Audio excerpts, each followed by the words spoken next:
Hey, today I'm going to be sharing the recipe for nilaga, which basically translates to boiled beef broth with vegetables. And it's a fairly easy recipe, but it's a little bit intimidating because it takes 2 hours to braise. So here we go. 3 to 4 pieces of beef shank. So if you have never seen beef shank raw, here it is. It's an interesting piece of cut of meat. It's really thick and a bone piece right the middle side over there. So about 3 to 4 pieces of this. This is about 1 pound piece right here. And this is the mainstay of the recipe right here. All right, 3 to 4 of these. And I think you have to go to the Asian market for this one. I've never seen it in a regular market like Ralph's or Albertsons or anything like that. So please check it out over there at the Asian market. 1/2 medium onion, there you go. 1 tablespoon whole peppercorn. When I was growing up, I used to spit these out every time I got one when I was eating this dish. I used to wonder why this was in a dish. Now I know why. So it's 1 tablespoon whole peppercorn. I do not like any patis or fish sauce in any of my Filipino stews, so I always replace it with either regular salt or sea salt. So 1 tablespoon sea salt for this one is what I used. Okay, 2 cooked potatoes. All right, they're already microwaved about 5 minutes and peeled, so they're very soft. 1 head of cabbage. So 6 to 7 cups inside the pot that you're gonna cook this in, but I have noticed if you're gonna cook it for 2 hours, you're probably gonna need to add a cup here and there to just keep it boiling. This is a very long recipe, almost 2 hours that you have to boil it. So brace yourself for the 2-hour brace, all right? But for the purpose of this video, I'm not gonna let you wait that long. So I already had cooked the recipe before I started filming. So I'm gonna just let you see it here. So here, and I did this on the regular stove top.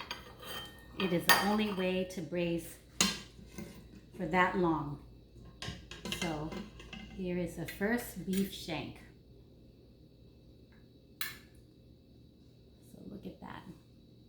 Ooh, steaming hot. And here is the second one that I put in. Ooh, steaming hot.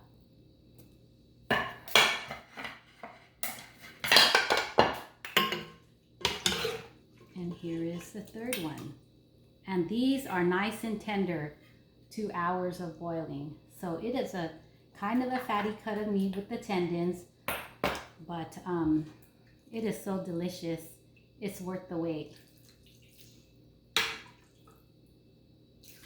And here is the beef broth up close. And that is a classic beef broth soup right there.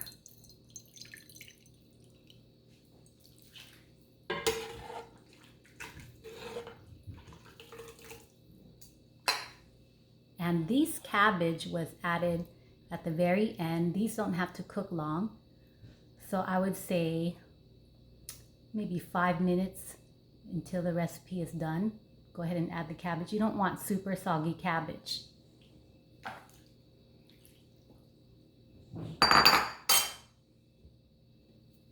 And I am going to pour the rest of the soup in the bowl here. The family has been waiting to eat dinner, but I told them I had to record first.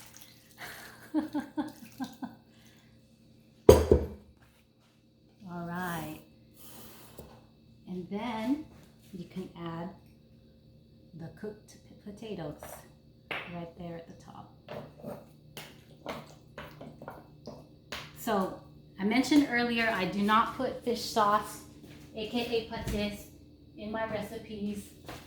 in the actual stew, but I will put, if it is not salty enough, I will put some on over the top.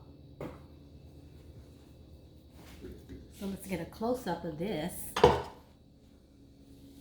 to show you that the recipe does work.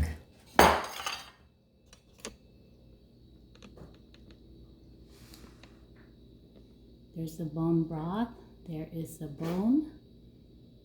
2 hours of boiling the potatoes, and it smells so good.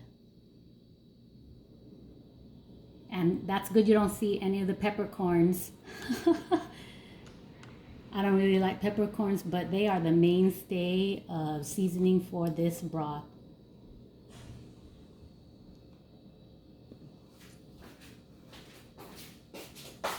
Well, thank you for listening. I hope you enjoyed that.